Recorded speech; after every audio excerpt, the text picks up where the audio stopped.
затоа предвидовме дека во приближно исто време, малку порано, се одвиваат уште два други настани, така што веројатно наредниот пат ќе треба да повнимаваме повеќе во однос на тајмингот на паралелните настани. Како и да е, мислам дека имаме доволно говорници за да направиме квалитетна дебата, доколку видиме за потреба, можеме да повториме дебата во некој на истата тема со истите или слични говорници во некој друг термин, кога ќе можеме да имаме повеќе луѓе. Во секој случај, темата е актуелна и е интересна, бидејќи граѓанските организации, граѓанското општество во поширока смисла е фактор и стара фактор во текот на настанувањето и решавањето на политичката криза. Инаку оваа дебата се случува во рамките на проектот Граѓаните за демократски реформи, во кој што се реализира со поддршка на проектот на USAID за граѓанско општество преку Фондацијата Отворено општество Македонија. Пред се би сакале да разгледаме улогата на граѓанското општество во целата политичка криза и во имплементирањето на договорот од Пржино. Имено оваа улога беше забележана уште некаде во октомври минатата година со извештајот за напредокот или извештајот за Република Македонија од Европската комисија, каде што се вели дека во овогодинешната криза граѓанските организации често имаат конструктивна улога со тоа што организираа бројни мирни надетнички протести преку кои побараа поголема одговорност од политичарите. Граѓанското општество исто така демонстрираше меѓуетничко заедништво по трагичните настани во Куманово оваа пролет. Во исто време политичката поларизација и поделба постои и меѓу граѓанските организации кои ја поддржуваат и критикуваат владата. Владините институции треба да го вклучат граѓанското општество во процесот на креирање на политики и легислативи многу почесто и на многу по-ефективен начин. Граѓанските организации во Македонија, ако не одиме многу назад, еве да почнеме некаде од крајот на 2014 година, имаше улога во наметнување и инсистирање на определени теми. Почнувајќи од протестите за високо образование и прашањата поврзани со активностите на студентскиот и другите пленуми, прашањето за хонорарците и законот за хонорарци кој што на крајот беше укинат, прашањето за медиумите и медиумските слободи, повеќе новинарски протести, особено за ослободување на новинарот Кежаровски. Прашањето за владењето на правото, Хелсиншкиот комитет организираше повеќе протести пред јавното обвинителство кои што трае, кои што беа редовни. Протестите кои што се одвиваа во текот на објавувањето на бомбите и кампот кој што беше двомесечниот камп во текот на летото. Повеќе протестни перформанси и на платформата за граѓанска политика Ајде, но и на коалицијата Граѓаните за Македонија. Имавме оваа пролет или оваа зима перформанс во врска со младите и воопшто граѓаните кои што ја напуштиле државата, перформанс во однос на избирачкиот список и пустец. Претходно имаше повеќе перформанси за смртта на младата Тамара, за Томислав Кежаровски и така натаму. Граѓанските организации, односно Граѓаните за Македонија, работеа и кампањата Заслужуваме подобро и тоа се уште се одвива. Постоја друг вид на ангажмани за лобирање и застапување преку директни обраќања писма во повеќе наврати уште во текот на минатото лето па до сега до Европската комисија и до меѓународната заедница воопшто. Имаше интензивни протести пред Уставниот суд организирани од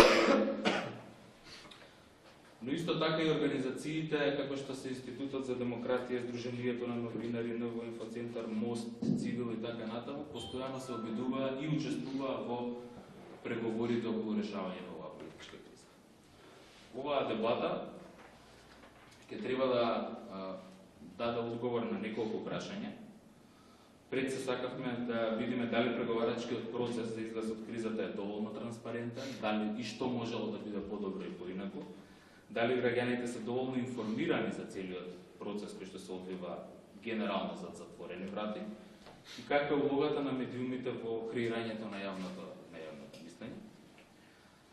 Со нас денес имаме говорници кои непосредно учествуваа и во дел од работните групи и преговорите, но и секојдневно во протестите и процесите за притисок на темите кои што се поврзани со политичката криза. Исто така ќе се обидеме да отвориме темата дали јавноста може повеќе во иднина во вакви ситуации и воопшто граѓанските организации да бидат вклучени, значи да извлечеме некакви поуки, бидејќи сигурно нашите напори нема да завршат сега и тука.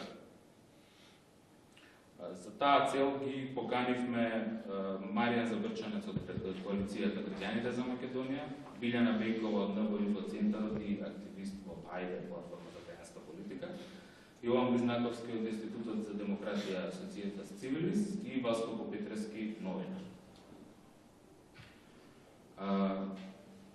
Нема многу понатаму да продолжувам со воведот. Веднаш ќе дадам збор на Маријан. Маријан, во рамките на коалицијата Граѓаните за Македонија имаше различни форми на учество и обиди за учество во оваа политичка криза, и протести, и писма, и перформанси, и кампањи. Што даде најголем ефект и што може да биде подобро во повеќе вклучување на граѓаните во иднина и во оваа политичка криза, но и воопшто во начинот на донесување на одлуките и во политичките процеси. Благодарам, Бојан, и за одличниот вовед и за поканата. Директно да одговорам на првото прашање кое што ми го постави. Мислам дека ефектите, барем од досегашно действување на коалицијата Граѓаните за Македонија, беа најголеми кога настапувавме кредибилно и легитимно, односно кога настапувавме со факти и логика од една страна, а од друга страна кога покажавме дека посади тие факти и логика стојат граѓани, односно стојат бројки на луѓе кои што го зголемуваат легитимитетот во секоја смисла. Но за тоа ќе зборувам малку подоцна. Сакам претходно да одговорам директно на прашањата на оваа дебата, дали можеше преговарачкиот процес да биде поотворен за граѓаните и генерално дали преговарачкиот процес е доволно транспарентен. Нема да зборувам за последното прашање кое што се однесува на улогата на медиумите, бидејќи мислам дека има на оваа маса посоодветни говорници од мене за таа тема. Преговарачкиот процес секако дека не беше доволно транспарентен, особено ако се гледа од аспект на граѓаните, односно од граѓанска перспектива. Сепак она ниско ниво на транспарентност кој го обезбеди или не го обезбеди преговарачкиот процес, граѓаните можеше, во таа смисла граѓаните можеше да бидат подобро информирани, доколку имавме повеќе професионални, кредибилни, независни национални медиуми кои што не се под контрола на прецена на власта, односно доколку и оние малку информации кои што стоја на располагање беа подобро, поагресивно доближени и испратени до граѓаните. Но велам за тоа сум сигурен дека другите говорници повеќе ќе се осврнат за улогата на медиумите. Сепак битно е да имаме во предвид дека во време кога 10 години, најмалку 10 години, државата е киднапирана од една партија која што не се занимава многу со транспарентност, туку повеќе се занимава со пропаганда. Можеби треба да ги симнеме малку очекувањата и можеби не требаше да очекуваме дека преку ноќ одеднаш ќе расцвета демократија во Македонија и целиот тој процес ќе стане транспарентен. Едноставно не е возможно кога на преговарачка маса имате 4 политички актери, од кои што најмалку 3 не се многу познати во последниве 10 години по своето демократско и транспарентно действување. Не треба да се очекува спектакл во таа смисла. И од тука мислам дека транспарентноста која што си ја зацртуваме како цел треба да се добие, да се стигне до неа, односно дека таа нема да се случи и не се случува преку ноќ. Веројатно можеме да зборуваме за нијанси на подобро информирање на граѓаните за она што стои на маса или што стоеше на маса во преговорите, но не за некакви големи помпезни поместувања. Тука исто така треба да се земе во предвид улогата на меѓународниот фактор, кој што според мојата перцепција исто така не беше многу заинтересиран за споделување информации ниту со широкиот граѓански сектор, особено не со граѓаните. Наместо тоа бевме сведоци дека токму и меѓународниот фактор беше дел од таа, што ја викам јас, пет саба или дипломатија, односно преговори во рани утрински часови, кога буквално јавноста се малтретира со чекање исход од тие преговори, а при тоа недостасуваат информации и недостасува транспарентност во целиот процес. Поентата е дека кога имате партиско-политичка криза, која што е на раб да прерасне во мегаетничка криза, алудирам на мајските случувања од претходната година, очекувањата за масовно вклучување на граѓаните во процесот на преговори и на граѓанските организации треба да бидат на пониско ниво, бидејќи изминатите 10 години не бевме многу сведоци на транспарентни процеси во оваа држава. Тоа е ако зборуваме од аспект на граѓаните. Но јас сакам денес малку да зборуваме од аспект на граѓанските организации, односно на барем делот од граѓанскиот сектор кој што ја следи политичката криза или се занимава како актер како активен чинител во таа политичка криза. И тука доаѓам до мојата денешна теза која гласи дека невладините организации беа вклучени во преговорите онолку колку што тие се изборија за тоа. На ниво на факти, зашто се изборија граѓанските организации, ќе наведам неколку примери. Бидејќи ја представувам тука коалицијата Граѓаните за Македонија, можам да потврдам дека во време на преговорите околу постигнувањето на договорот од Пржино, коалицијата Граѓаните за Македонија имаше неколку транспарентни јавни средби со представници на опозицијски политички партии, во кои што членките на коалицијата беа информирани за текот на преговорите, пошто следеа јавни соопштенија од тие средби, значи не стануваше збор за средби зад затворени врати, туку за транспарентна комуникација помеѓу граѓанските организации и опозицијските политички партии, во време кога во таа коалиција членува и едните и другите. Знаеме дека во овој момент коалицијата се членуваат исклучиво граѓански организации, партиите излегува од таа коалиција. На ниво на факт е тоа што представници на опозицијските политички партии редовно го посетуваа кампот на слободата, особено во тие вечери кога течеа пржинскиот преговори и на еден или на друг начин известуваа граѓаните кои што беа присутни во кампот на слободата за исходот од преговорите. Велат и тоа е недоволно и неформално, меѓутоа треба да се земе во превид како факт. Оно што и Бојан го спомна, представници на граѓански организации, било како експерти на индивидуално ниво или како официјални представници на своите организации, беа на еден или друг начин вклучени во преговорите, дали како консултанти на некои од политичките партии, дали како поканети од некои од представниците на меѓународниот фактор.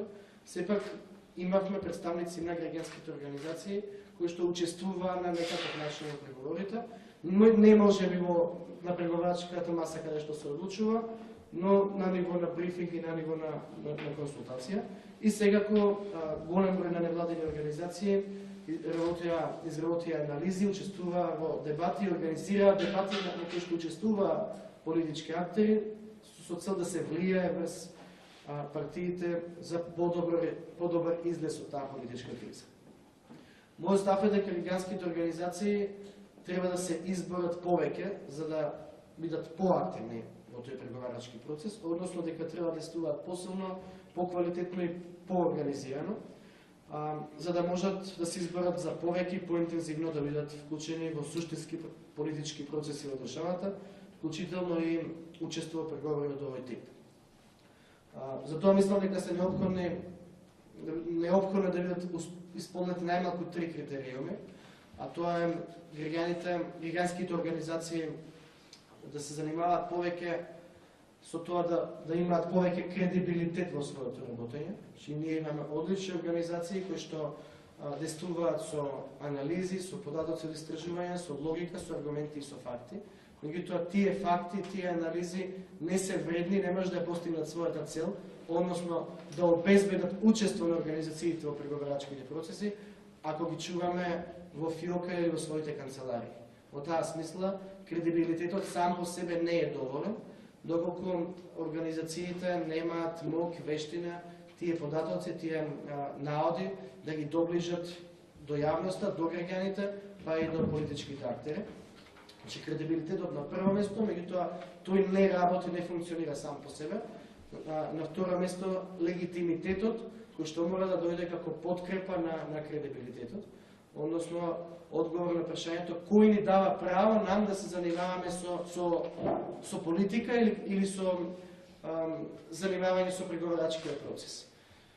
Нашите организации мора да покажат пред јавноста, пред меѓународниот фактор, пред политичките партии, дека се легитимни, односно дека позади нашите активности, позади нашите факти, позади нашите анализи, стојат бројки на граѓани.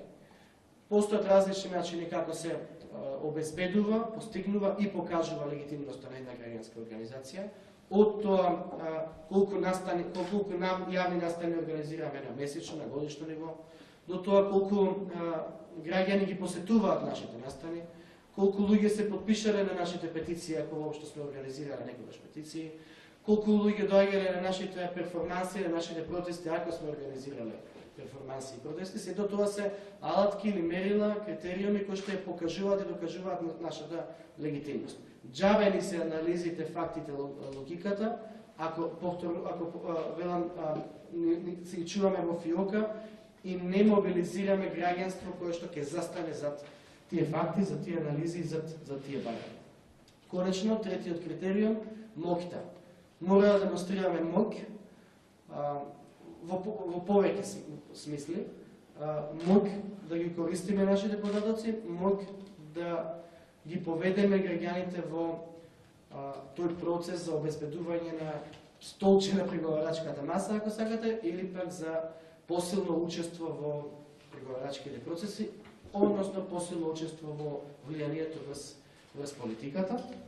Од тука мислам дека е особено важно заради зголемување на моќта вмрежувањето, соработката меѓу различните граѓански организации, односно постигнување на еден ефект на менаџерско организирано действување на тој диверзитет од организации, од мислење и ставови, кој што сигурно не треба да значи едноумие, сигурно не треба да значи ставање на секторот под една капа, меѓутоа може и тоа како да значи здружување за минимум заеднички вредности. Во таа смисла, мислам дека е изгубена врската помеѓу граѓаните и политиката и дека ние како представници на граѓански организации тука имаме особено важна задача, како прво да ги држиме информирани граѓаните за политичките аспекти на прашањата кои што се од нивни директен интерес, со фокус на ослободување на општеството, правда и слобода од една страна, и справување со сиромаштијата, односно социјална правда од друга страна. И второ, да влијаеме врз партиите и да ги доведуваме во ситуација да се откажат од монополот кој што го држат врз политиката. Мора да зборуваме за граѓанска политика, за граѓанско учество, за референдуми на локално и национално ниво, за граѓански буџети, за образование кое што гради активни граѓани. Исполнувам овие вредности не случајно, бидејќи сакам за крајете да најавам една иницијатива во која што веќе се вклучени стотина организации. Мислам дека повеќето и тука делот од тука присутните веќе се приклучуваат кон таа иницијатива. Станува збор за еден проглас, еден документ кој што дефинира одредени вредности, барања и ставови на стотина граѓански организации, со кои што ќе се обидеме предизборно да притискаме през политичките партии да дозволат во Македонија да се случува граѓанска политика. Благодарам. Благодарам, Марија. Мислам дека овие насоки и искуства ќе бидат корисни за кроење на натамошните планови на организациите како подобро да се приклучат во донесувањето на одлуки, влијањето врз политиката и учествувањето непосредно во политиката.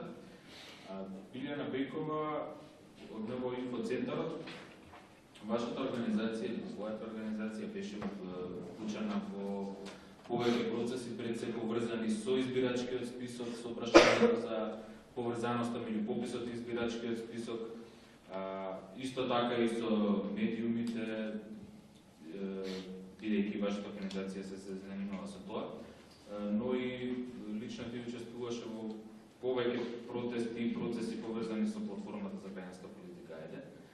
и од едниот и од другиот аспект.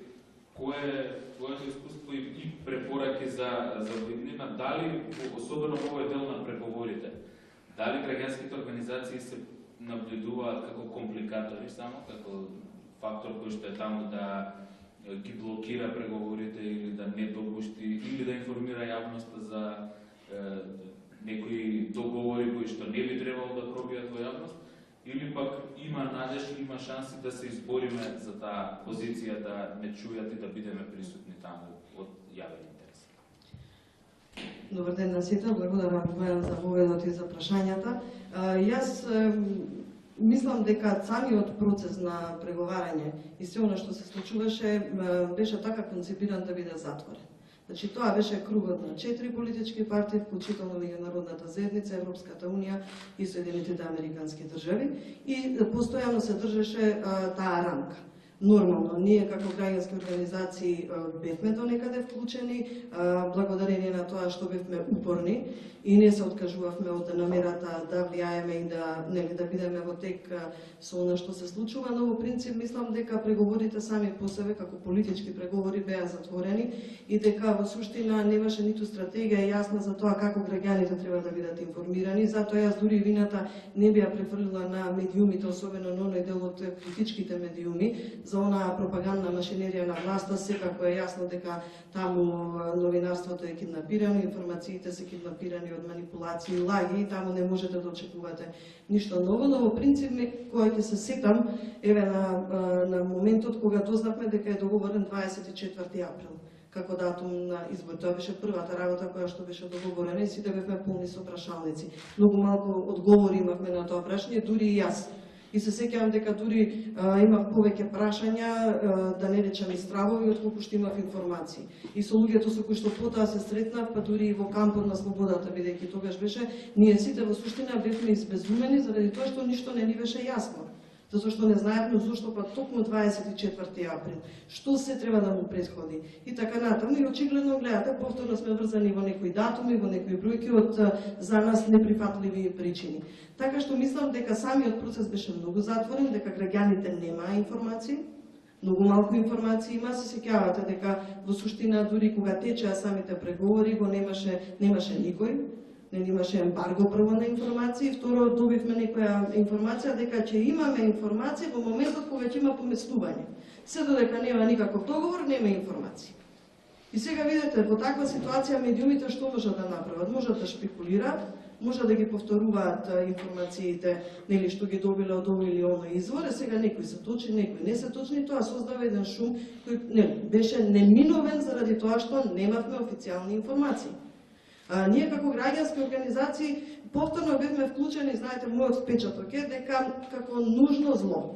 И тоа каналот беше главно преку политичките партии, тоа опозицијските кои беа малку поотворени за консултации, но дека во суштина и од време на време Меѓународната заедница ќе свикаше брифинзи и тоа кога ќе загореше нешто, нели, кога ќе беше нешто жеско или кога ќе удреа во некаков ќорсокак, дури тогаш во суштина не вика. Да не информира, да не слушнат, ама во принцип тоа беше повеќе камуфлажа, отколку што реално беше еден консултативен процес. Малку беше поразлично во однос на медиумите, се сеќавам дека тргнаа малку пошироко, нели, ја викна поширокиот дел од медиумската заедница, организациите кои што се занимаваат со медиуми и информации. Но во принцип мислам дека тоа не беше тоа некоја јасна стратегија за вклучување на граѓаните на граѓанскиот сектор, туку беше повеќе адхок решенија во ситуација кога сватија дека многу тешко, да речеме, што се покажа ќе бидат реформите воопшто некаков договор да се постигне со медиумите. Така што во принцип мислам дека целиот процес намерно беше направен да биде затворен и во суштина ние и медиумите, критичките медиуми и граѓанските организации се обидувавме на секаков можен начин таа бариера информативна да ја пробиеме и да учествуваме и да влијаеме колку што е можно повеќе, но исто така и да им дадеме на граѓаните што е можно повеќе информации. Сега, она што исто така ме впечаток, може би ме лаже впечаток од искуството, е дека во суштина и ние како граѓански организации повеќе бевме насочени да влијаеме на самиот процес, но дека помалку работевме паралелно на тоа да ги информираме граѓаните не само за текот на целиот преговарачки процес, туку и на пакетот на документи. Што значи договорот од Пржино, што се итните реформски приоритети, што беа препораките на ПРИБЕ и така натаму. Значи, ние тука пропуштивме, мојот впечаток е дека пропуштивме шанса да ги информираме и да ги вклучиме граѓаните повеќе во тоа. Повеќе одевме на проценката што е она што ги мобилизира, што е она што тие сакаат да го слушнат, ама не се соочивме со еден од најголемите предизвици, а тоа е навистина да ги информираме граѓаните за работи за кои можеби не се информирани, не знаат, можеби не ги интересираат, ама кои што се важни и се клучни. Така што мислам дека можеме доста лекции да научиме од она што направивме и што не направивме и што можевме да направиме од досегашниот преговарачки процес, бидејќи очигледно кризата и излезот од политичката криза во која што се наоѓаме се уште е представува голем предизвик. И само како пример ќе ја дадам Државната изборна комисија. Значи, ние имаме во суштина една навика граѓаните да не ги информираме. Значи, во Македонија постои се уште таа стратегија да ги скриеме информациите, а не да ги отвориме за граѓаните, институциите и процесите и се она што се случува. Вие имате сега Државна изборна комисија која што во суштина многу малку ги информира граѓаните за она што се случува. Ние добиваме екзактни бројки секој ден различни за тоа каде ќе има, кои се сомнителни случаи, па за кои ќе има теренска проверка, за кои ќе нема, но луѓето имаат конфузија. Мене повторно ми личи тоа на пропагандата на ВМРО ДПМН. Имате екзактни бројки кои во суштина ништо не значат за граѓаните, создаваат една голема магла. Ние не знаеме во суштина што точно се случува сега со избирачкиот список. И мислам дека една од, барем моето искуство е сите лобирања што сме ги направиле за Државната изборна комисија, да излезе со јасни информации за граѓаните, не најде до сега на одзив. И мислам дека тука дури е во соработка со меѓународната заедница, затоа што тие сакаат внатре процесите да ги туркаат, па дури потоа да излезат во јавност. Но тие работи мора паралелно да се одвиваат. Затоа што граѓаните почнуваат да се сомневаат во кредибилноста на целиот процес кој што се случува во Државната изборна комисија околу пречистувањето на избирачкиот список. И мислам дека ако на тоа не се стави сега точка и не се настане некаков пресврт, мислам дека тоа може навистина многу да ја чини Македонија и воопшто целиот овој процес на инсистирање, спроведување на реформи и воопшто на слободни и фер демократски избори. Благодарам. Благодарам ви. Јован Близнаковски од Институтот за демократија и Societas Civilis. Вашиот институт меѓу првите отвори оваа тема околу учеството на граѓанските организации во процесот на преговарање и во процесот на мониторинг на имплементацијата на Пржино. Исто така имавме како граѓански организации во различни форми улога во притисокот за одложување на изборите, но не само за одложување на изборите како временско поместување, туку и во барање за исполнување на оние клучни неопходни критериуми за да има слободни и демократски избори, за дел од нив веќе Билјана зборуваше.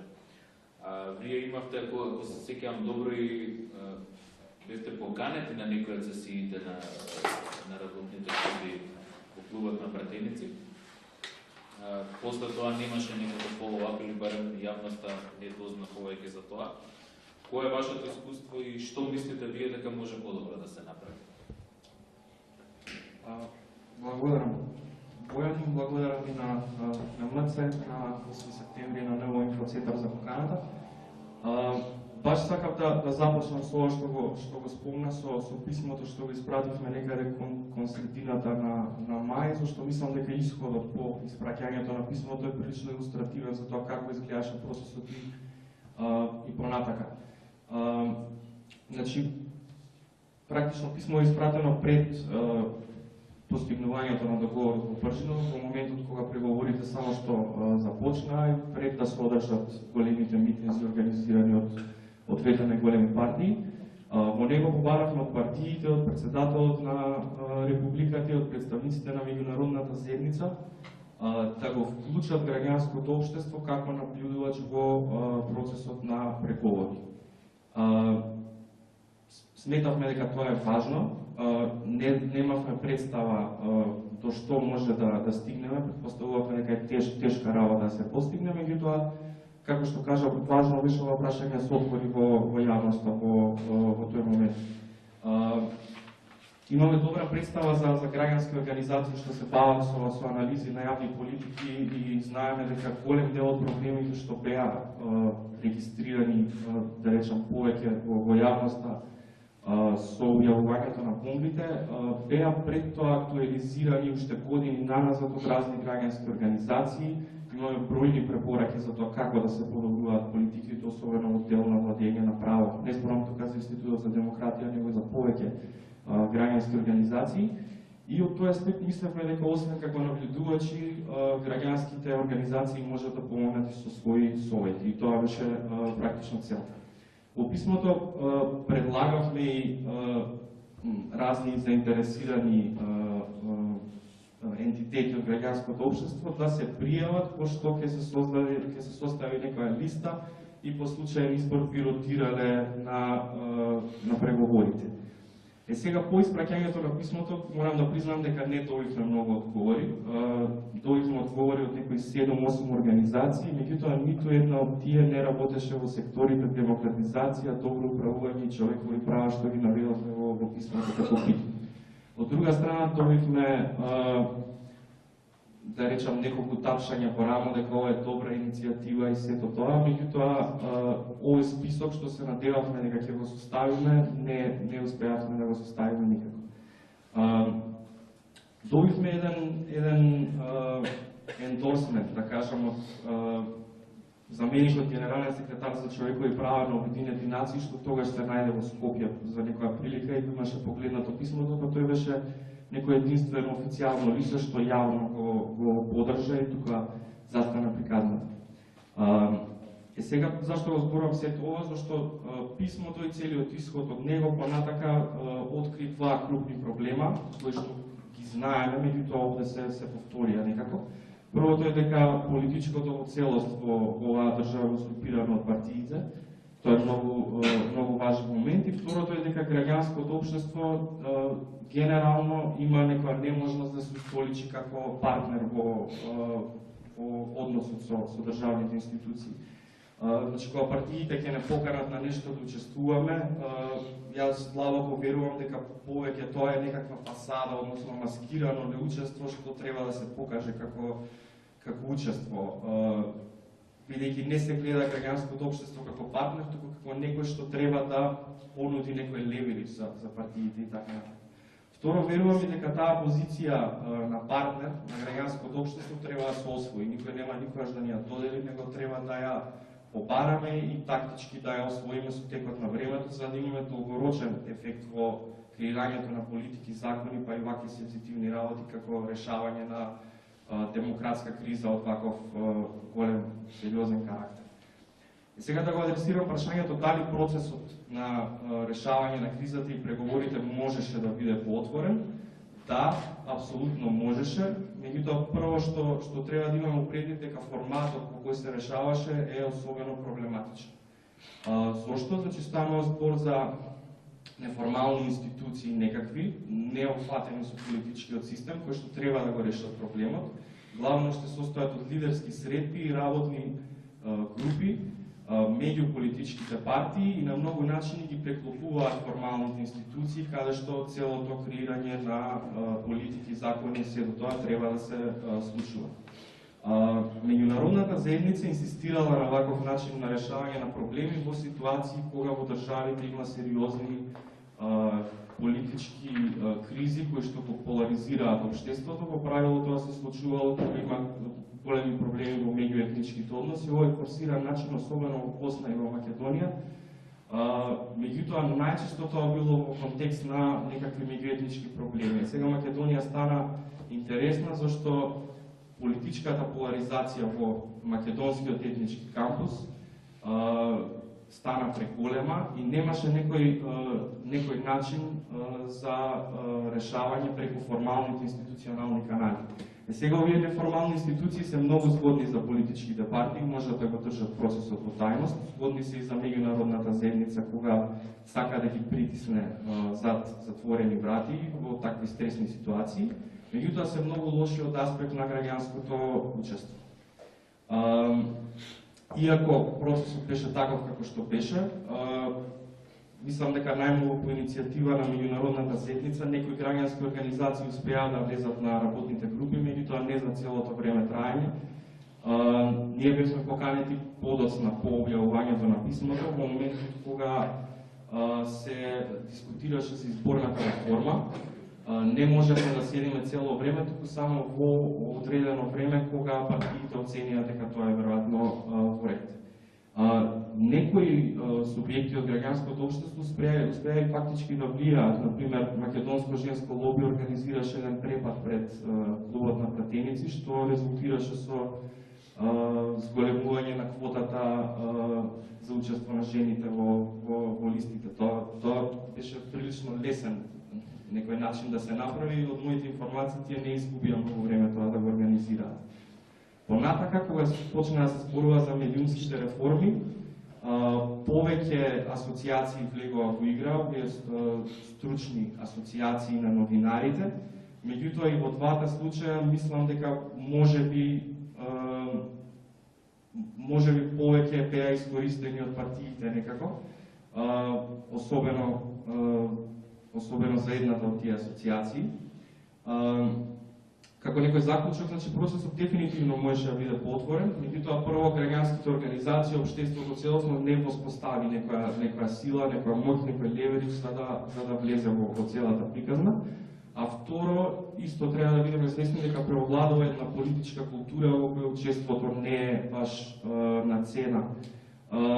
Значи, ќе споделам само неколку податоци да ви објаснам што мислам од едно истражување на јавно мислење од пред неколку години што го правевме, мислам дека се илустративни. Значи, ако ги прашате граѓаните кој е најдобар политички систем, 70 и некој процент ќе ви одговорат дека демократијата е најдобар систем.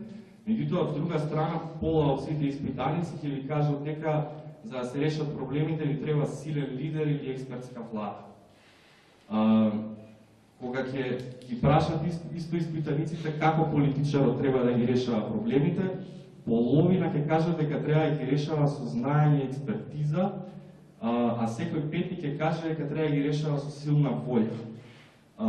Преферирано средство за решавање на проблеми преку консултација, диалог и така натака не е примарна опција ни за третина од сите граѓани. Ова е само илустративно во каква состојба се наоѓаме, ова се ставови што ќе превладуваат со години, превладували исто во минатото.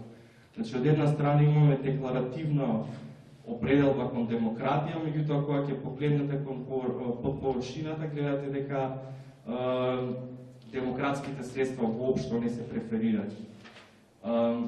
Како некој заклучок на оваа моја дискусија, како да се направат политичките процеси поотворени воопшто, не само во овие преговори, него и во институционалните канали, сметам дека граѓанското општество треба да се избори да стигне до статус на партнер.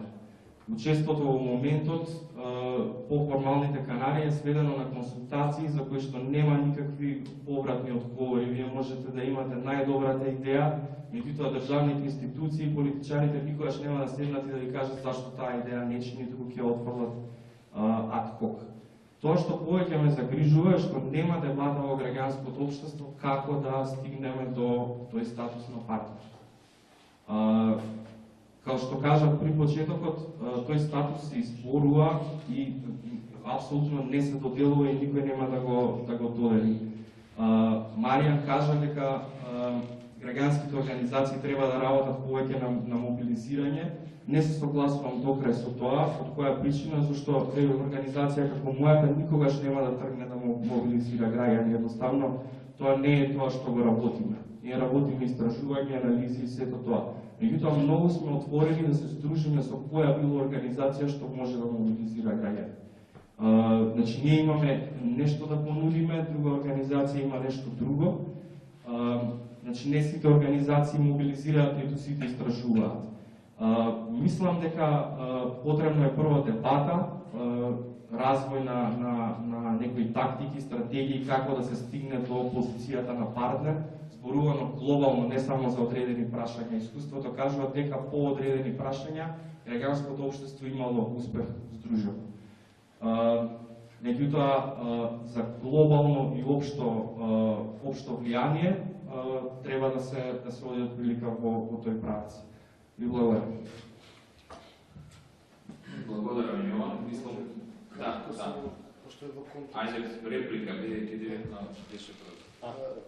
Кратко само, кога реков дека мора да се избориме и низ призма на легитимитет, не мислев она организација која што работи на анализи дека треба да трча на терен и да собира подписи за своите ставови, туку она што ти го кажа, мрежување за надополнување она што едните не го можат, другите да го направат. Односно, ако вие обезбедите податоци, анализи и некаква фактографија, има активистички организации кои што во договор со вас може тоа да го истрчаат на терен и да ја добијат поддршката.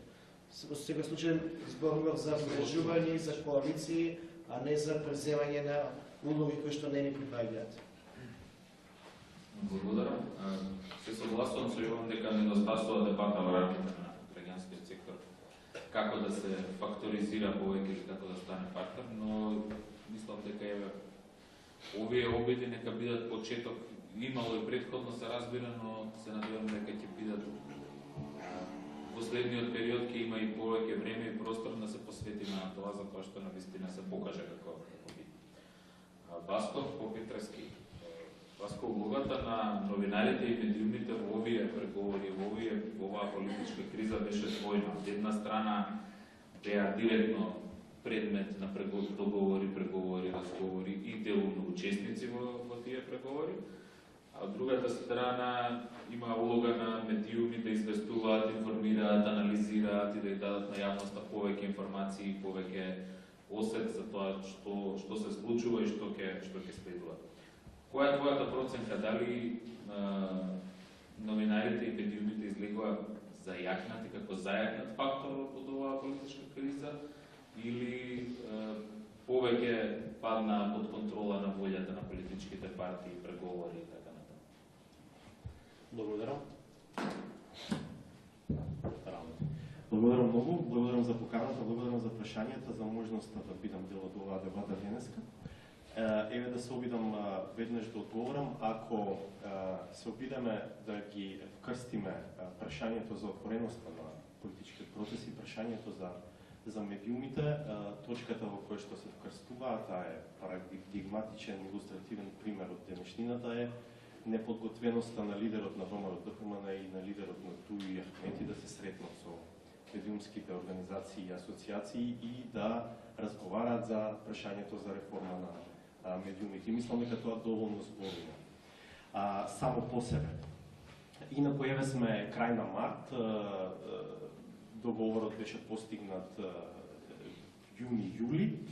Прашањето за медиумите беше дел од договорот, а до овој момент нема практично ништо од сето тоа, иако има толкување дека дел од потребните елементи се вградени во изборниот законник и дека на тој начин се адресирани дел од, да кажем, интересите на поширокото граѓанство и на политичките актери. Сепак мислам дека потребата од реформа е многу по-широка и треба да биде многу по-сеопфатна, но еве до овој момент тоа не се случува и за жал сигналите кои што стигнуваат во овој момент на тој план се многу обесхрабрувачки. Ако се следи една цела серија на изјави која што почна ноќта кога беше донесена одлуката за одлагање на изборите на 5 јуни, таа е една многу нејасна изјава на американскиот амбасадор, практично не следи до ден денес. во смисла на тоа дека најверојатно сепак на преговарачката маса во зградата на ВМРО таа вечер биле и медиумите. И дека некакви ветувања веројатно му се дадени на лидерот на ВМРО-ДПМН и дека тоа што тој таа вечер го изјави на пресконференцијата дека тој зборуваше за 4 точки кои му биле ветени од страна на меѓународните представници. Меѓу другото и дека прашањето за медиумите нема да биде отварано. Ние гледаме дека работната група е растурена, таа веќе не постои. Питер Ван Хауте практично и веќе не делува како леснувач во преговорите. А темата за медиумите, иако имаше и вакви и такви изјави дека таа несомнено мора да биде и да остане дел од процесот, сепак, ако се следат велам една серија изјави, да речеме, амбасадорката на ОПСЕ пред некој ден даде интервју во кој што рече, па добро, нема да биде крај на светот, ако до избори не се договори медиумска реформа. Многу е важно медиумите да се придржуваат на подпишаната повелба за етичко известување во текот на изборите и да обезбедат колку толку балансирано равноправно представување на различните политички опции. Тоа би било на некој начин доволно во пресрет на овие избори, а по изборите ќе седнеме и повторно ќе разговараме за ова прашање кое што сепак третира многу поширок спектар на прашања и теми.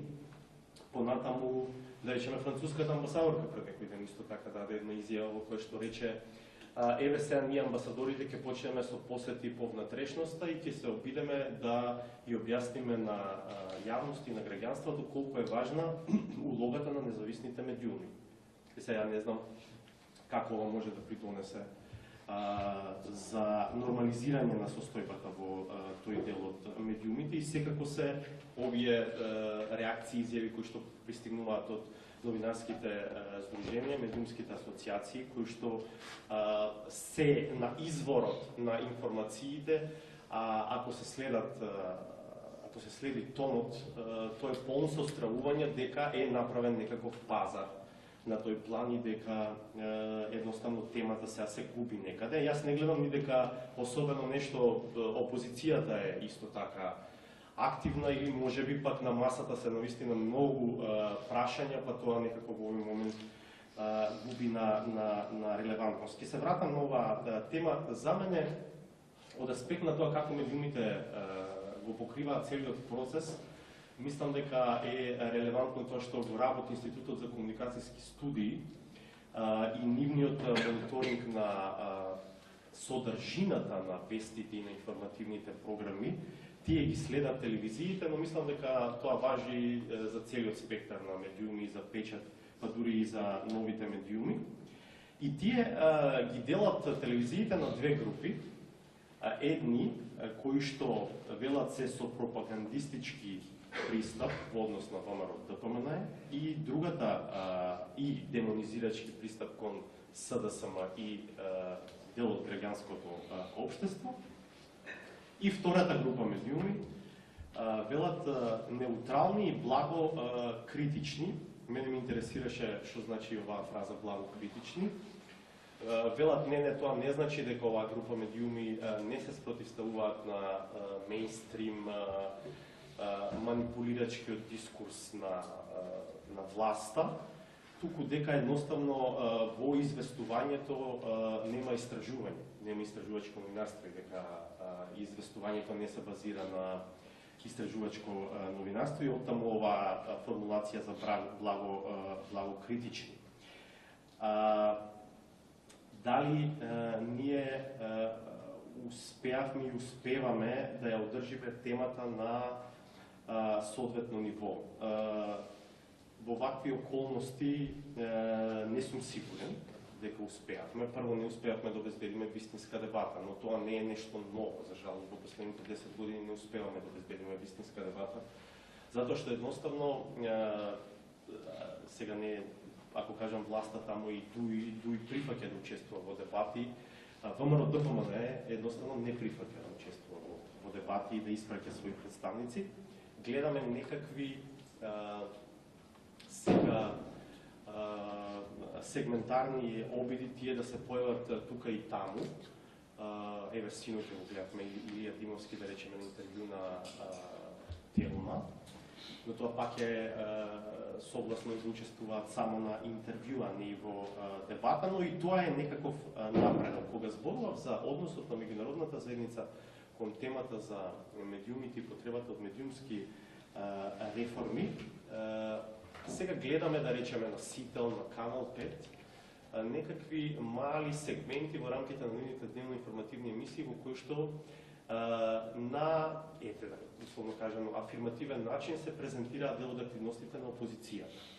Тоа е на маргините, се разбира во вестите, по една цела серија, претходно може би демонизирачки прилози за истата таа структура, која што потоа е присутна на маргините со дел од своите активности, и исто така видовме на серија интервјуа на представници на СДСМ на дел од тие телевизии, и мислам дека меѓународната заедница се обидува тоа да го прикаже како свој придонес во демократизирање или нормализирање на медиумската сцена, но јас мислам дека е смешно ако паднеме на таа финта, затоа што ако навистина милиметар се поместиле уредувачките политики, ако воопшто можеме да зборуваме за уредувачки политики, бидејќи очигледно дека Институтот за комуникацијски студии тоа го утврдува, дека на тие неколку телевизии практично истите прилози се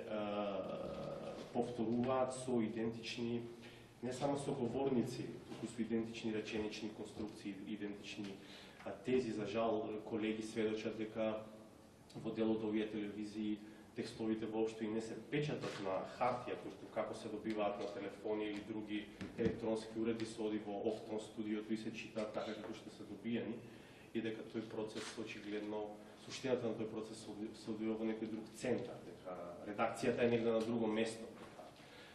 Воопшто не се телевизиите местото каде што се пишуваат и работат тие прилози. Од друга страна, тоа делно од претходните соговорници беше кажано, мислам дека медиумите заедно со граѓанскиот сектор, дел од медиумите се разбира, заедно со граѓанскиот сектор, во клучни моменти од преговарачкиот процес одиграа важна улога, особено кога имаше сериозни опасности процесот да застрани од некакви принципиелни рамки кои што беа претходно договорени или требаше да се претпоставува дека треба да се почитуваат во процесот. Да речеме, еден од тие моменти беше, некој од вас зборуваше, моментот кога се договори прво датумот за избори, а практично целата друга содржина остана недоговорена.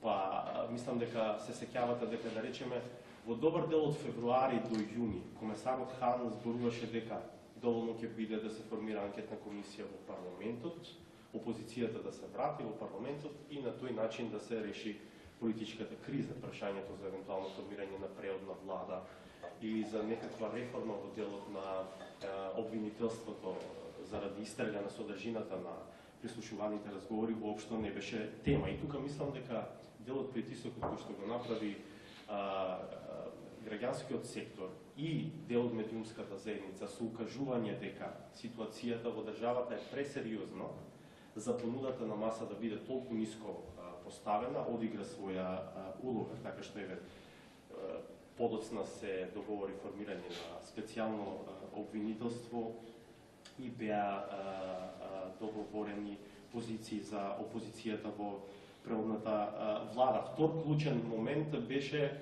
периодот пред 24 февруари, кога исто така беше држнедај, во смисла на позиции и на меѓународната заедница. Се сеќавате исто така какви изјави доаѓаа од комесарот Хан, дека и не мора сите да учествуваат на избори, важно е процесот да биде фер и демократски, без при тоа да објасни како е едноставно тоа можно, ако изборите не бидат инклузивни и ако на нив не партиципираат особено субјектите кои што ја отвориле целата приказна.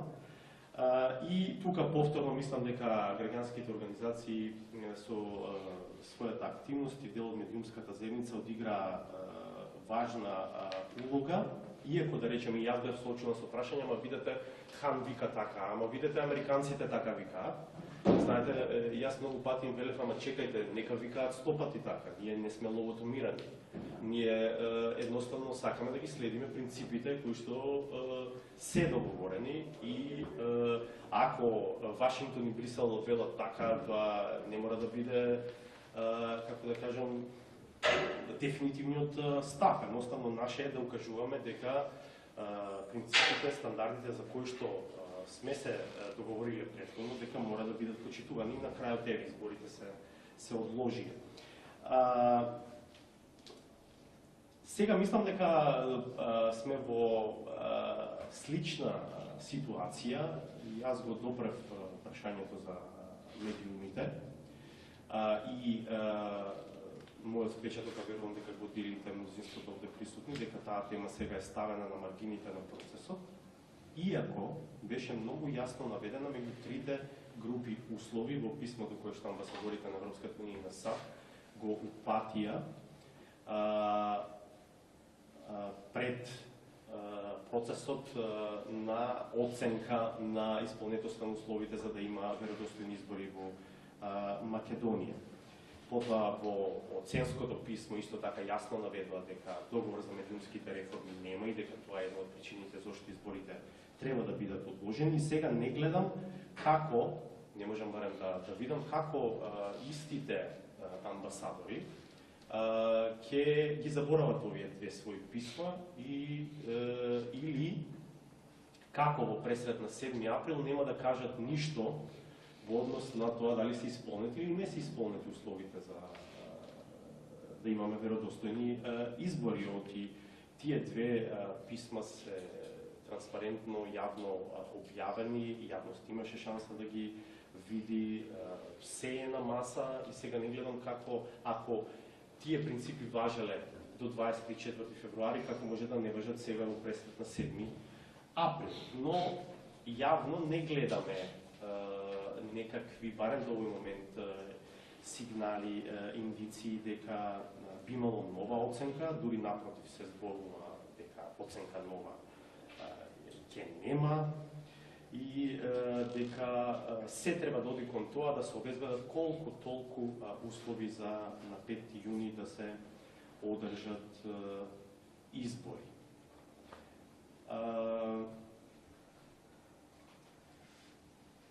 И да се договорат реформи во медиумите, еве тоа нека се случи и веќе утре, тие не можат на краток рок да дадат резултат. Така што повторно еве и во пресрет на 7 април да се договори нешто, јас не знам како сето тоа би дало ефекти во пресрет на 5 јуни. А сите се согласуваме дека без соодветно добро информирано граѓанство никој на избори не може да донесе соодветно и добро информирана одлука. Така што како ќе зборуваме за слободни избори ако претходно оние што треба да одат на избори не ги добиле потребните информации за да можат соодветно да ја донесат таа своја одлука. По тој аспект стравувам дека можно е ова прашање да остане нерешено и да остане на ова ниво, на некаков обид, заднински, меѓународната заедница да се обидува да прави некакво влијание, особено во медиумите кои што пропагандистички известуваат во полза на ВМРО ДПМНЕ, но не знам колку тоа ќе биде доволно за креирање на соодветна атмосфера. И за мене се смешни најавите дека ама знаете, ОПСО ОДИХР ќе има робустен мониторинг. Дама тоа е само постфестум. Мислам, тој ќе го мониторира процесот, но тој не може да придонесе за битно процесот да биде поквалитетен, бидејќи мониторингот ќе излезе со своите наводи по изборите. А нам тоа веќе ни е доцна. Да речеме, во таа смисла да се следи и предходниот извештај по двојните избори, предвремени парламентарни и председателски во 2014 година, тој извештај исто така прилично критичен.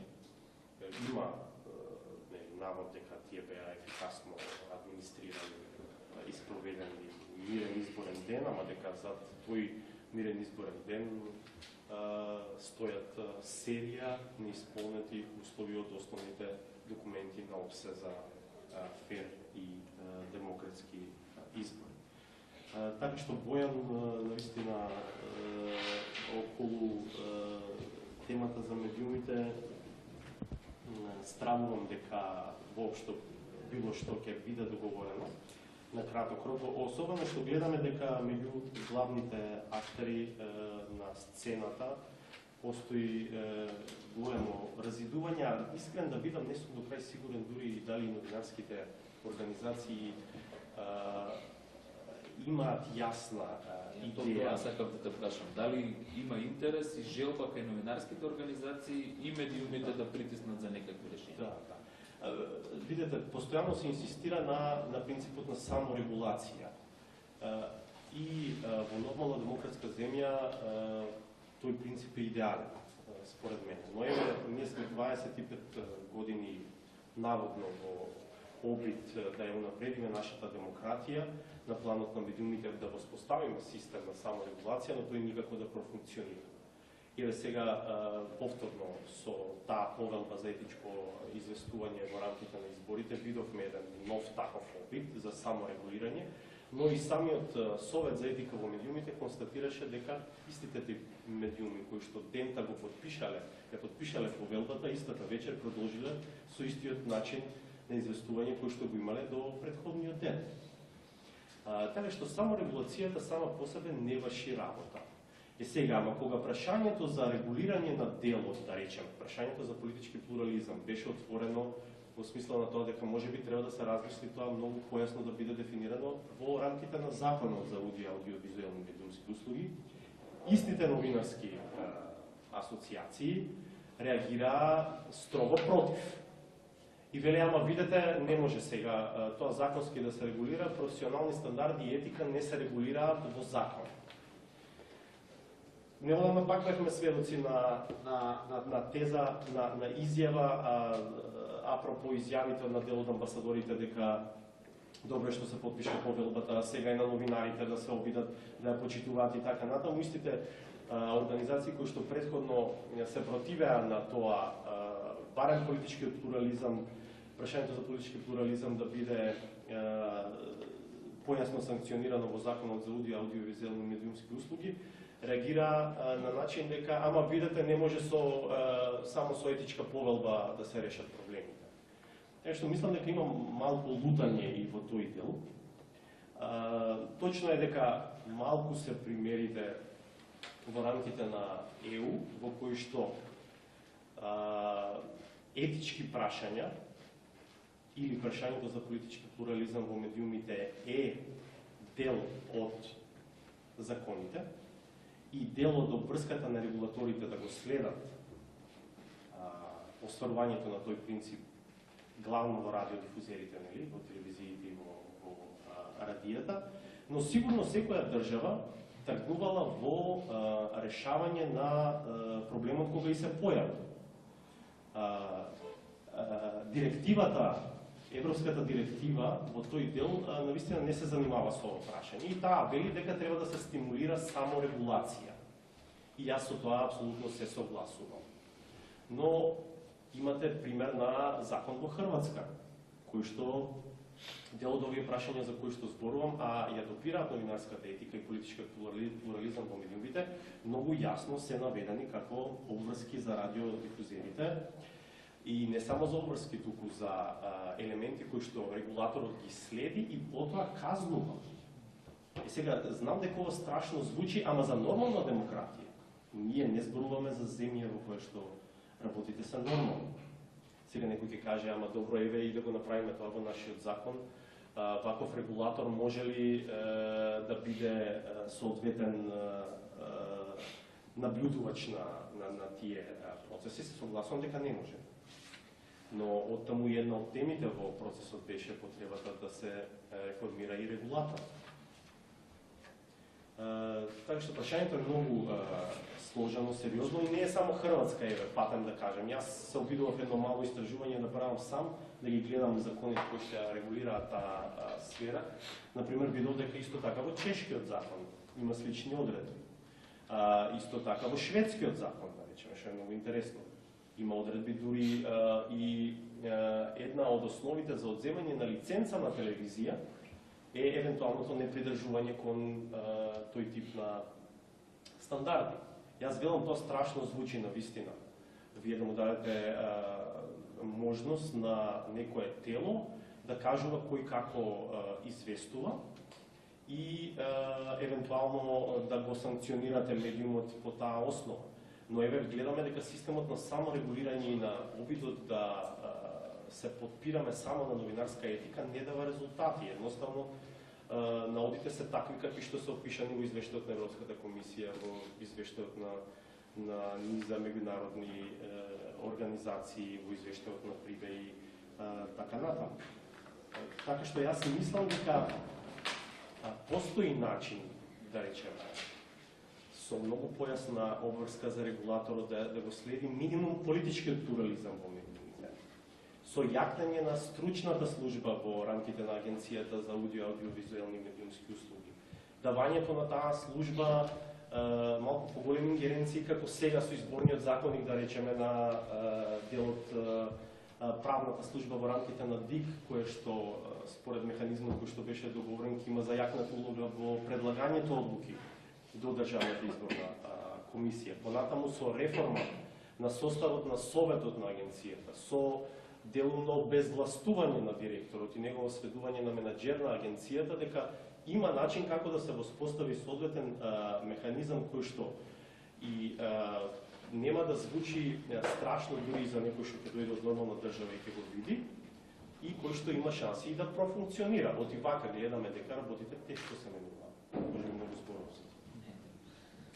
Пред да дадеме шанса на другите присутни, Билјана сакаше... Само многу кратко, она што до сега го кажавме сите ние, вклучително сега на крај и Васко, зборува за две работи колку процесот е нетранспарентен и е затворен. Значи, ние немаме информација што се случува со реформите, со медиумите, што е договорено и дали е нешто договорено. И ние тоа трае веќе со месеци, не со недели, трае со месеци, се наближува 7 април, ние не знаеме и се вртиме во круг. Дефинитивно може да има и треба да има медиумски реформи, е крајно лицемерно сега топката да се префрли на саморегулација, на медиумските организации, на новинарите, што ако тоа може да се направи, до сега ќе се направеше.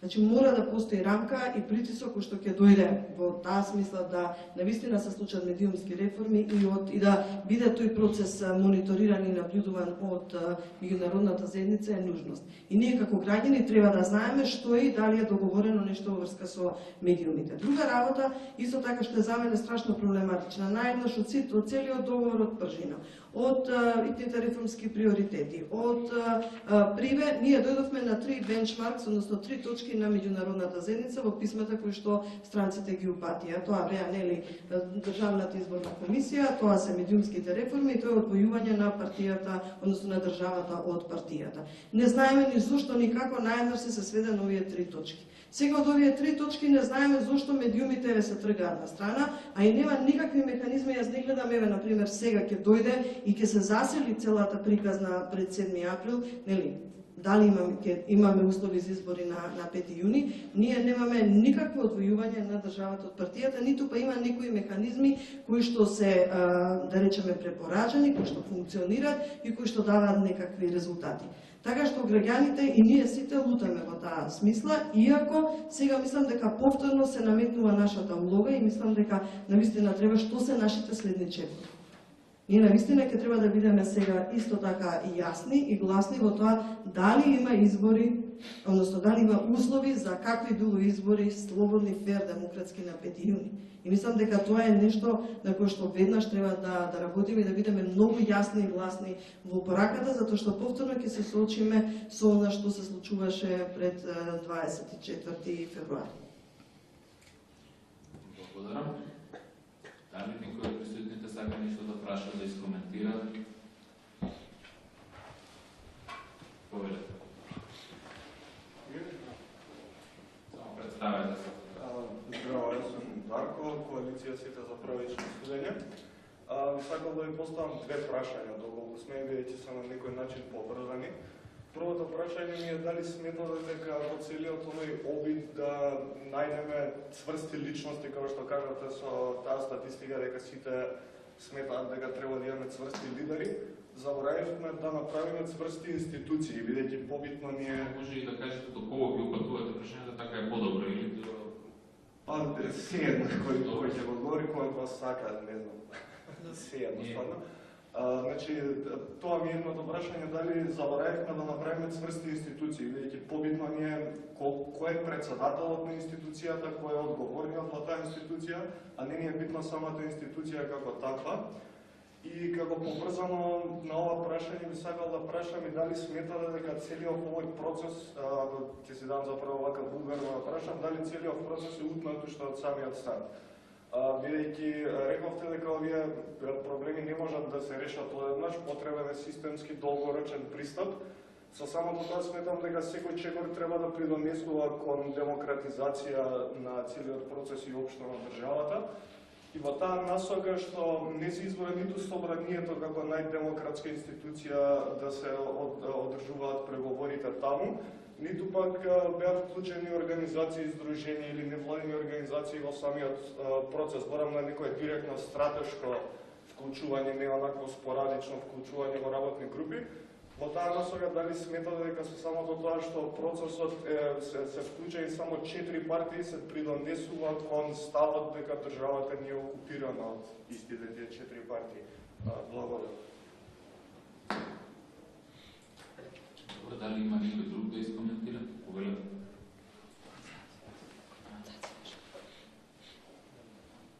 Јас сум Симон Андов, јас сум студент на Францускиот универзитет во Ремс и сум моментално практикант во Министерството за надворешни работи.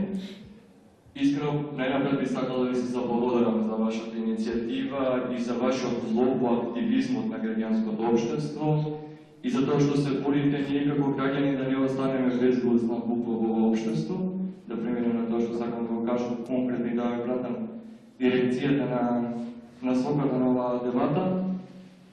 Јас доста време сум работел на тоа споредба помеѓу македонското право и македонските права кои што му се даде на граѓанското општество и на организациите во споредба со францускиот закон, генерално и конкретно. Тоа што сум заклучил е дека ние немаме недостиг на регулатива на материјално право кој што го уредува, затоа што ние сето тоа го имаме. Ние имаме потреба од примена, контрола и механизми. Да се вратам конкретно на преговарачкиот процес. Значи, јас се последав од таа страна, че не бев директно во Македонија. На тоа што вие го зборувате до сега е дека господинот Јован рече дека имало можност на граѓанските организации да учествуваат во преговарачкиот процес до некој определен левел на борба во тој преговарачки процес. Целосно се слагам со господинот Билјан на кој што рече дека всушност имаше проблем до тој проток на информација од граѓанското општество до граѓанскиот свет.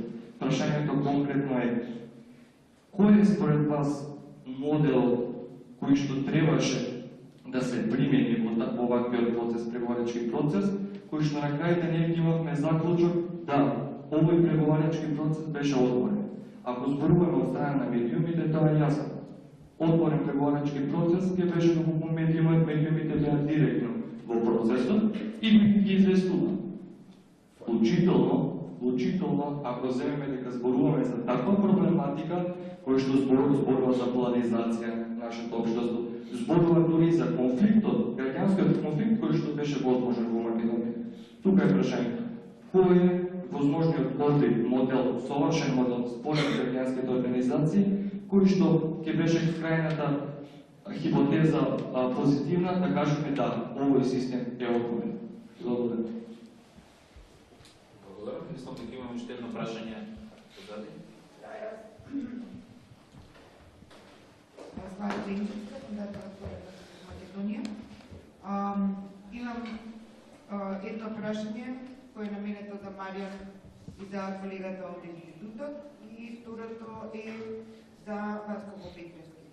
Значи за Маријан, врзано за анализата на тоа каде е сега граѓанското општество, за моќта на граѓанското општество. Каде сега ние ги лотиравме и вие во вашите излагања ги лотиравте потребите со рефлексијата на преговарачкиот процес, но со оглед на сегашниот момент, каде ја гледате можноста за такво некакво поголемо здружување и помоќно и влијателно здружување на граѓанскиот сектор, значи покрај потребата, и со оглед на навистина комплексниот контекст, кои, освен овие некои идеи што ги наветате, кои се евентуалните можни алтернативни сценарија, за да може ова што е недостаток на граѓанското општество некако во овој процес да се претвори во известна предност, имали воопшто такви потенцијали. Тоа е првото. А второто, би сакала да чујам од Петровски како ја оценува досегашната комуникација на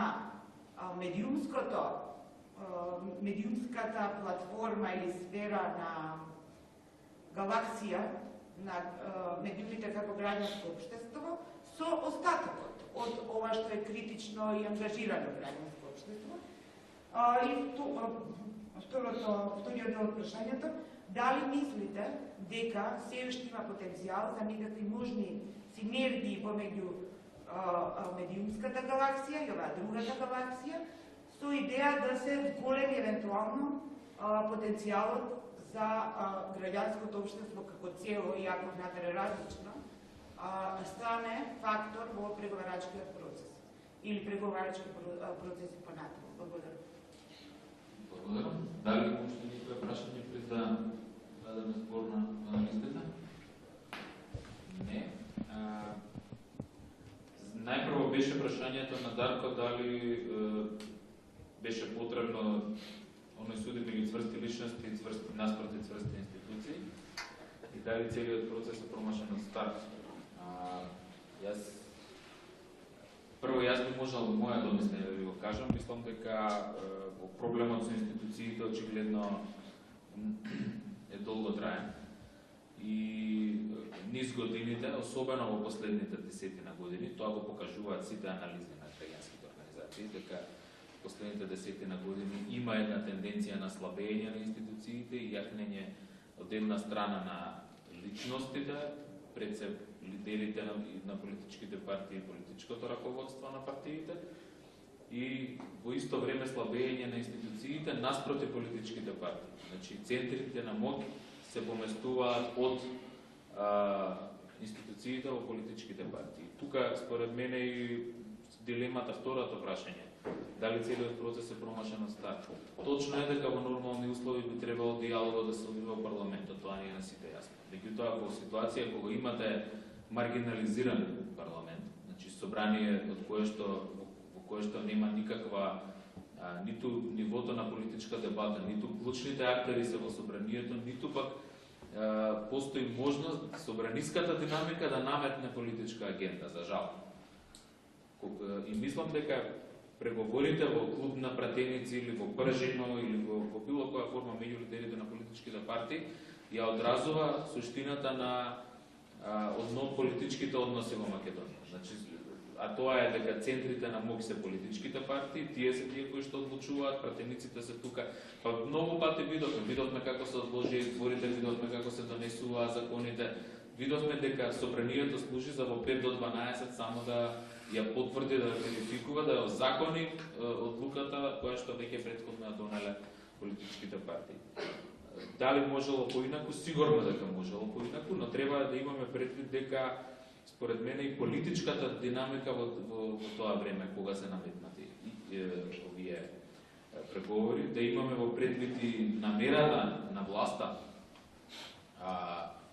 Овој процес започна со тоа што тогашниот премиер Груевски излезе и објави дека иницијатива за кривични пријави и гонење на лидерот на опозицијата и што веројатно број друг на луѓе.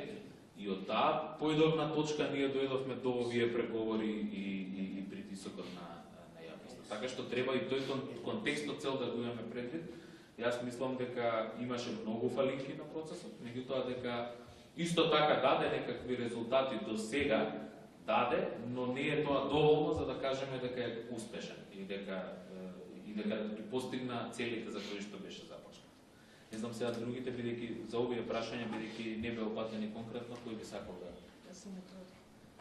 За институциите немам што многу да додадам, заради тоа што јасно е дека тие во суштина се партизирани и дека во Македонија дури собранието не функционира и се знае кој е главен и како се носеа одлуките, така што не ме чуди што на крај се сведоа преговорите меѓу 4 политички партии и секако петата страна, тоа беше меѓународната заедница. Процесот, според мене, првата и една од големите грешки на целиот процес е тоа што медиумите се оставени на крај. Тие постојано беа оставени на крај. Значи, тоа од самиот почеток, ајде сега да се договориме за избирачкиот список, да се договориме за изборниот законник, ајде сега ова и воопшто сериозно со медиумите, никој не се занимаваше со реформите во медиумите воопшто до крајот на самиот процес и тоа е една, дали е намерна или ненамерна и за тоа не знаеме, веројатно ќе треба убаво да истражиме, да видиме на што се должи оваа голема грешка, но мислам дека една од најголемите фалинки е тоа што не почнавме со медиумите да се занимаваме навреме. Втората работа е што исто така се покажува сега вториот бастион на нова власт, тоа е судството.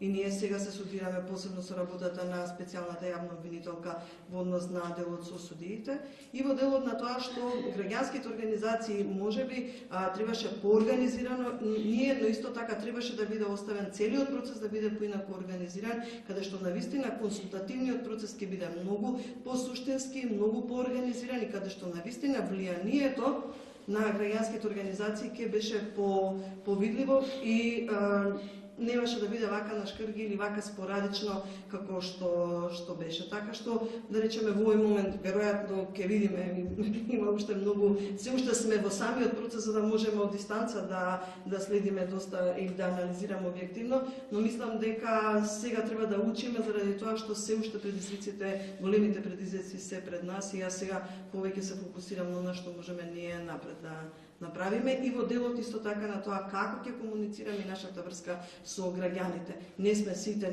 организирани масовно или во делот на членство и не се мери нашето влијание според бројот на мотивирани или мобилизирани граѓани, но мислам дека протокот на информации, начинот на информирање и стигнување на информациите и едукација на граѓаните, она што сега во суштина го гледаме овие истражувања кои што го покажуваат и она што го имаме на терен, ние како граѓански организации треба да се фокусираме на образованието. Не можеме многу да влијаеме во овој момент на формалното образование, но мислам дека можеме многу да направиме во делот на неформалното граѓанското образование и политичко описменување и културолошко и сите аспекти, ако сакате, дури и во делот на медиумската писменост. Тоа се да речеме некои вака правци сега не се многу систематизирани, но мислам дека тоа е нешто што можеме да го направиме и треба. Една одговорна оние што директно беа за прашање. Во околу моделот, тоа што го прашавте вие, Сима, мислам дека совршен модел ќе беше тој кој што ќе се фокусираше на суштинските проблеми, многу повеќе отколку на, да речам, формата или формалните аспекти. Кога ќе бидат изборите, или трката со поставување на некоја временска рамка која што започнуваше од крајот, значи од прво утврдување на датумот на изборите, па после на сите други задачи. Мислам дека многу посовршен модел или подобар модел ќе беше доколку се отвореа најпрво суштинските проблеми и се утврдеше временска рамка за нивно решавање, а откако ќе бидат решени тие проблеми со поголема вклученост на други актери, освен политичките партии, тогаш да се разговара, да видиме кога е сега, од кога решивме се, кога е најбрз можен рок, кога може да се прават изборите, без тензии поврзани за избирачкиот список, за медиумите или за јавната администрација. Сега би ги поканил Маријан, Јован и Васко да кажат своје видео.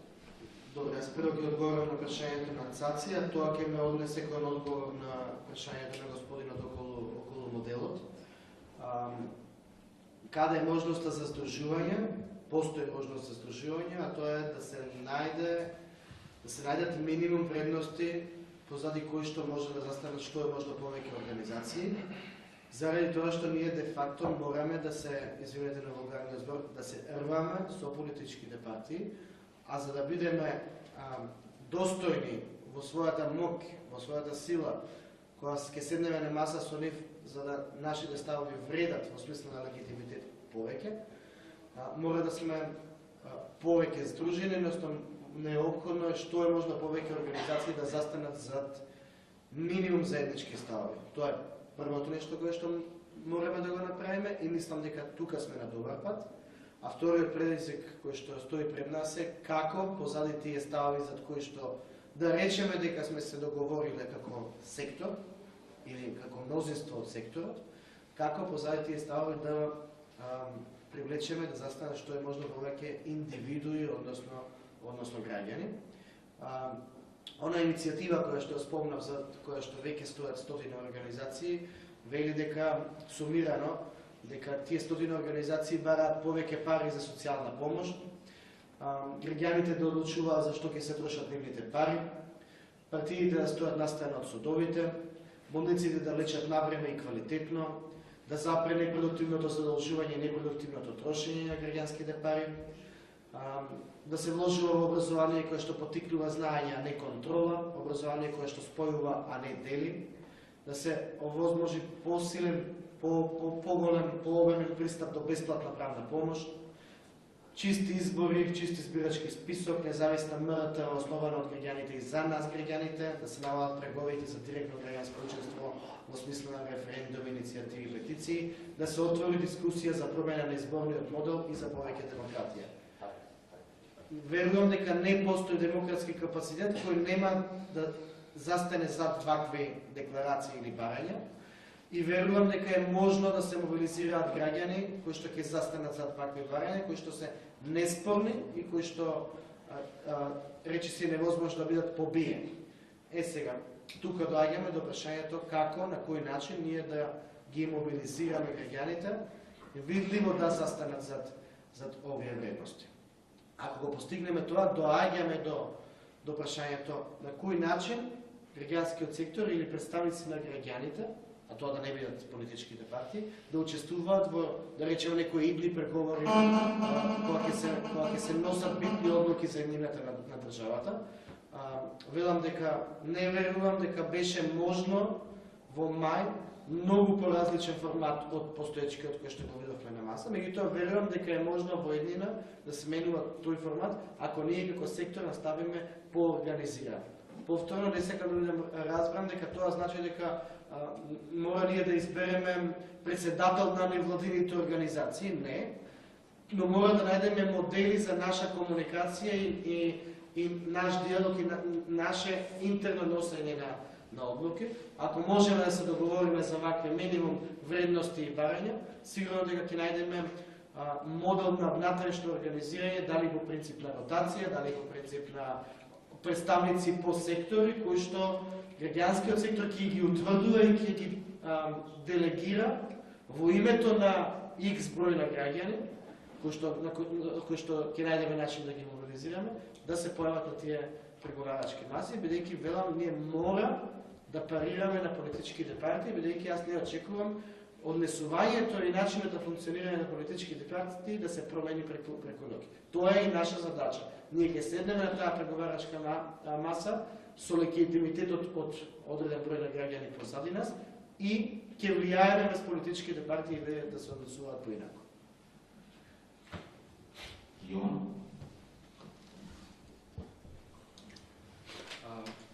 Ќе пробам скоро сите прашања што беа поставени некако ќе адресирам, поврзани се во многу моменти. Прво што беше спомнато за едукација на граѓаните.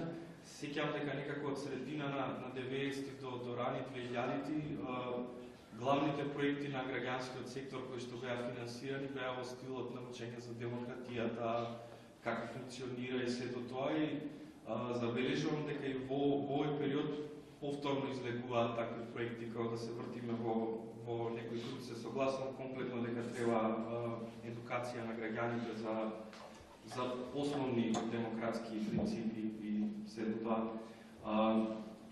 Прашањето што беше поставено за модел, кој модел може да се примени, дали е процесот тут почнат ми доаѓаат некако близко, па ќе пробам во еден тек да ги одговорам. Значи, прво, идеален модел, како што кажа ти самиот, битно е на тоа што го имаме како регулатива да биде применено. Значи, уставот и институциите што ги имаме се направени теоретски да ги решаваат проблемите што се случуваат во општеството, да ги решаваат конфликтите. Сега, очигледно дека во ситуацијата во која што се наоѓа државата, заробена држава, тоа не е можно. И што можевме да направиме, мислам дека меѓународната заедница до некој степен погреши што постојано инсистираше на компромис меѓу политичките лидери. Наместо решавање на проблемите, нешто слично на тоа Бојан што го зборуваше.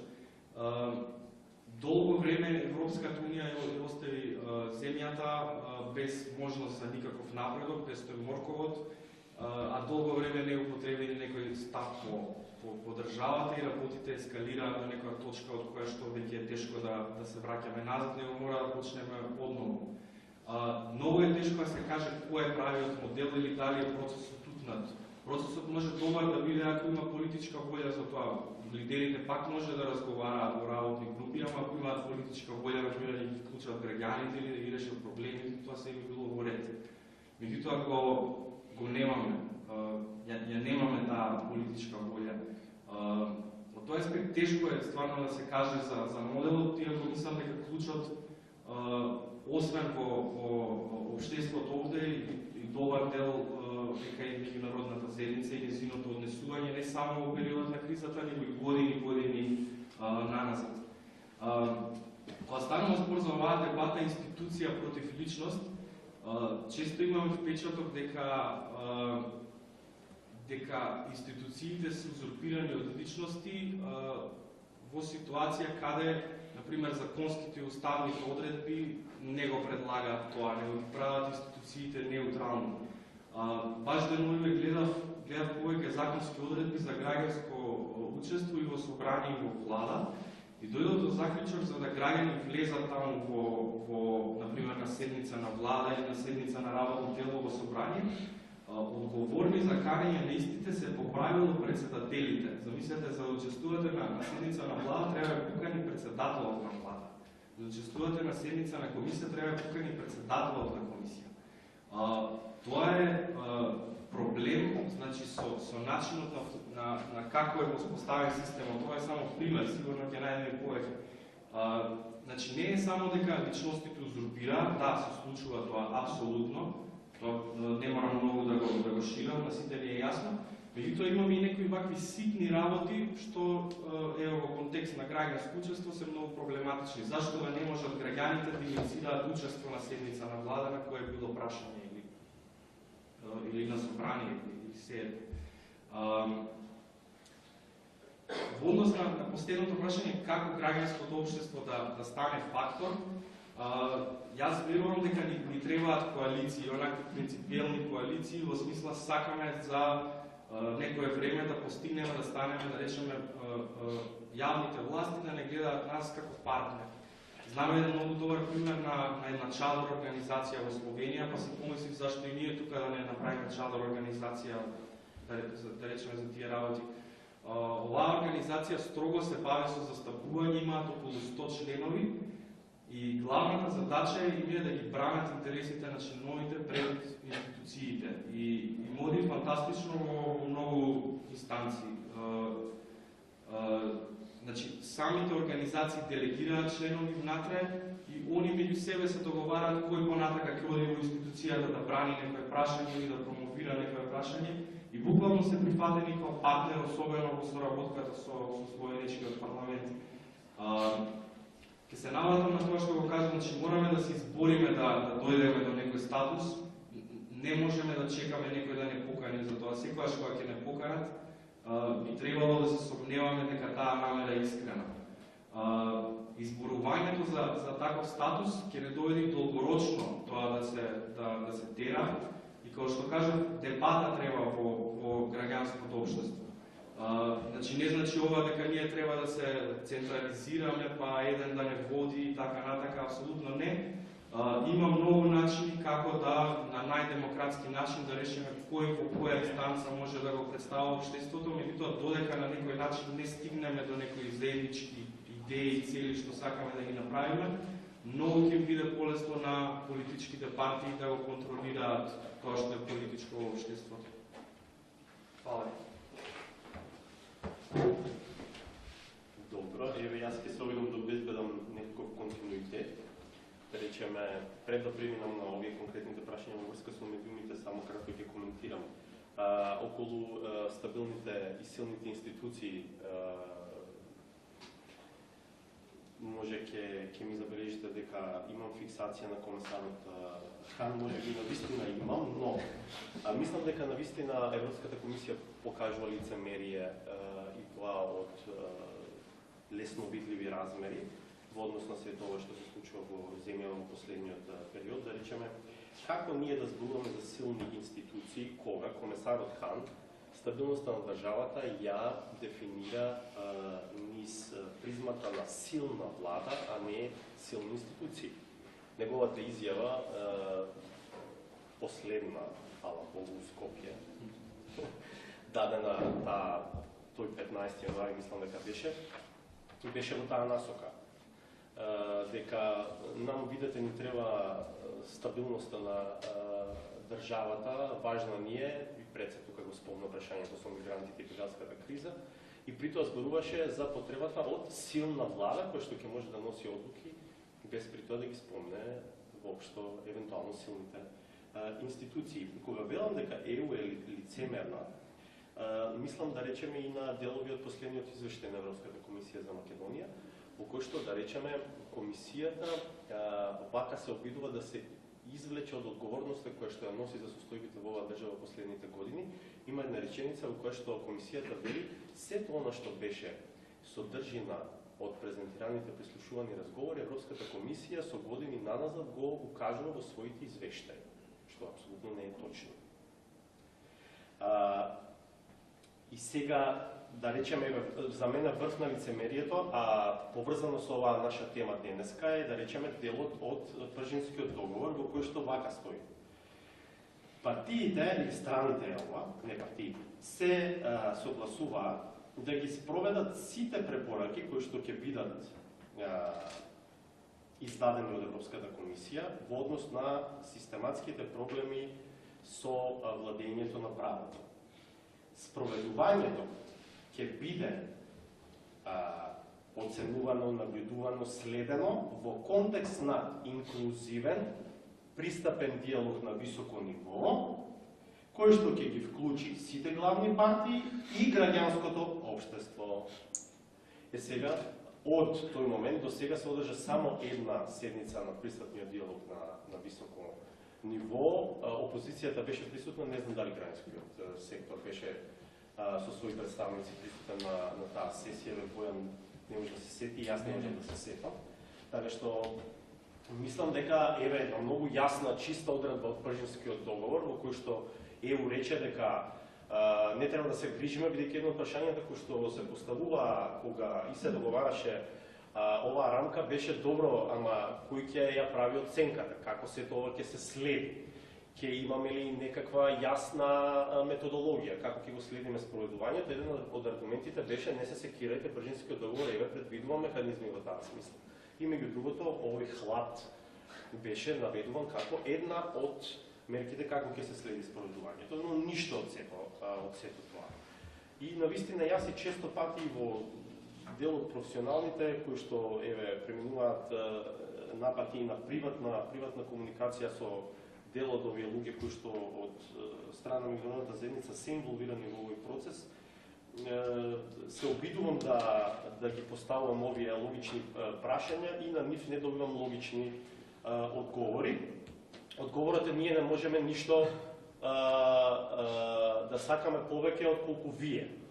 И да, точно е, тоа е наша земја, наши интереси, наша битка, наша борба за прогрес и напредок и така натаму, но да речеме контраодговорот на тоа е добро, но тогаш не одмогнувајте таа битка, бидејќи вака превземате дел од одговорноста, бидејќи давате некакви оценки, се сметате за референтен центар и така натаму, вашите оценки се земаат за релевантни во земјата, тогаш не одмогнувајте таа битка која што еве еден дел од општеството се обидува да ја води тоа. Сега да се вратам на овие двете прашања поврзани со медиумите.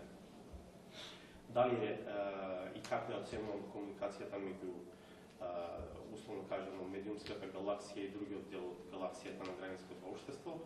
Јас мислам дека е на коректно ниво, барем со делот од медиумите кои што Институтот за комуникацијски студии ги оценува за неутрални и благо критични.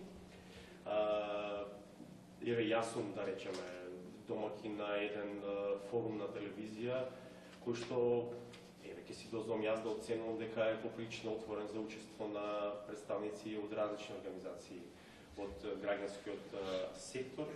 И мислам дека не е само пример тој форум, дека навистина дел од овие медиуми кои што така ги означува Институтот за комуникацијски студии се отворени за таа комуникација и обратно, граѓанските организации исто така се отворени кон нас како извори на информација, како соговорници во делот тие дебати кои што за релевантни прашања се обидуваме да ги обезбедиме, така што на тој план јас не гледам битни проблеми, но сега зборуваме само за дел од медиумската заедница, се разбира. На ова другово има еден демонизирачки однос кон овој дел од граѓанското општество, за жал. Дали може нешто дополнително да се направи на планот на синергијата меѓу граѓанските организации и медиумите?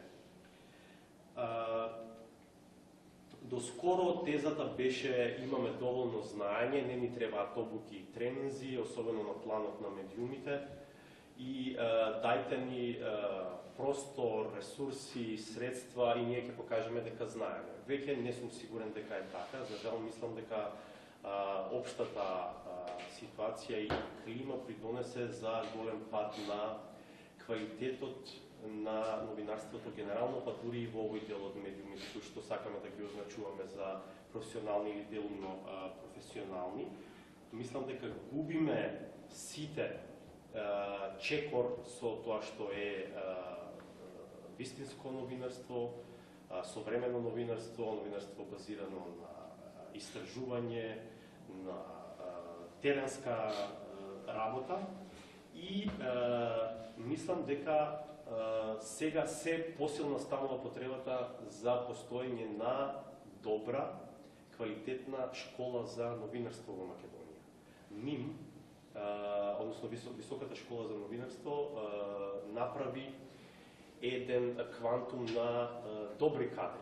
И тие сега се гледа кога добиваат простор во дел од медиумите, се релативно коректни новинари и добро ја вршат својата работа. Но мислам дека или треба Високата школа дополнително да се засили со квалитетни едукатори од надвор, плюс, или исто така да се помага на планот на испраќање на луѓе кои што се заинтересирани да се занимаваат со новинарство, да студираат негде надвор.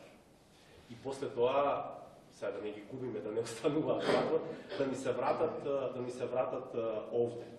Јас мислам дека сведочиме на еден процес во кој што, за жал, јас ќе кажам, припаѓам на, да речем, средната генерација новинари. Мојата генерација мислам дека не успеа да го достигне нивото на генерацијата пред нас, за жал. Иако требаше тоа да го направи, имаше услови, во еден период имаше и полет, да речеме, имаше еден обид тоа да го направиме, но ситуацијата не спречи, во тоа имаме секаква одговорност и ние самите. Генерацијата која што сега би дошла по нас, за жал мислам дека исто така па не може да го достигне ова што ние до негде го достигнавме. И за жал во многу медиуми младите колеги не знаат што е вистинско новинарство. Не можеа ни да видат, не можат ни да гледаат, ни да учат. И се сведени на држачи на микрофони, да речеме, за жал на читачи на прилози кои што некој друг им ги напише. Тука не мислам на уредничка интервенција, на подобрување на нечии извештаи новинарски, туку баш на едноставно пишување од страна на некој друг на текстот и само давање тој да биде подпишан или прочитан. И таа генерација на јас себе, така и повеќе ги нарекуваат колеги држачи на микрофони, мислам дека за жал не може дури да се ослободат околностите, тешко може да го понесе товарот и одговорноста да го унапреди новинарството до ниво кое што би требало да го имаме. Од тука, пак ќе се вратам на почетната моја теза, мислам дека евентуално засилување на веќе постоечката школа за новинарство или инвестирање во млади кадри кои што ќе се едуцираат надвор може да биде добар старт. Да? Ја само да се надоврзам. Прашање е дали воопшто има заинтересирани да студираат новинарство, заради тоа што професијата новинарство е доведена на такви гранки, што навистина мислам дека една од причините зошто сега јас не знам точно нема, затоа што нема луѓе кој е предизвикот денеска вие да бидете новинар. Или за многу други професии се уништени, тоа е еден од големите предизвици. Затоа мислам дека кога зборуваме за образование, не се согласувам дека се вртиме во круг. Луѓе доаѓаат нови генерации. Ние постојано треба да вложуваме во образованието и во неформалното образование. Проблемот е во тоа што наместо многу работи кои што беа применувани и беа, како да речеме, пилот иницијативи на граѓанското општество, никогаш не заживеа во формалното образование. Напротив, формалното образование стана она што стана е тотално назадување и ние затоа во суштина сега се соочуваме со еден голем предизвик како да имаме образовани млади луѓе кои што имаат критичка мисла, кои што се аналитични. Јас се повеќе се среќавам со средношколци и со студенти, да ви кажам, прво добра работа е што тие не гледаат македонски медиуми.